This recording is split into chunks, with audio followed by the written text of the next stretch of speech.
Welcome to my channel తెలుగింటి వంటలు. ఈ వీడియోలో దోసకాయ పచ్చడి ఎలా చేసుకోవాలో చూద్దాం. కావాల్సినవి ఒక మీడియం సైజ్ దోసకాయ, 15 పచ్చిమిర్చి, కొద్దిగా చింతపండు, 5 వెల్లుల్లి రెబ్బలు.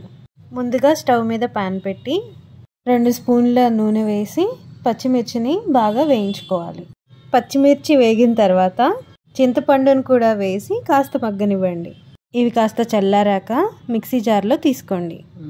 ఇందులోనే వెల్లుల్లి రెబ్బలు తగినంత సాల్ట్ వేసుకొని గ్రైండ్ చేసుకొని ఇందులోనే దోసకాయ ముక్కల్ని కూడా వేసుకొని పచ్చాగా గ్రైండ్ చేసుకోవాలి.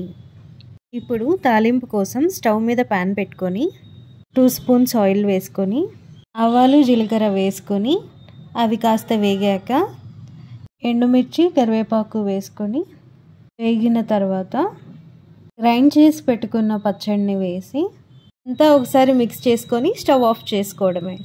అంతే, ఎంతో రుచికరమైన దోసకాయ పచ్చడి రెడీ. ఈ పచ్చడిని వేడివేడి అన్నంలో వేసుకొని తింటే అద్భుతంగా ఉంటుంది. మీకు కనుక ఈ వీడియో నచ్చినట్లయితే లైక్ చేయండి, షేర్ చేయండి.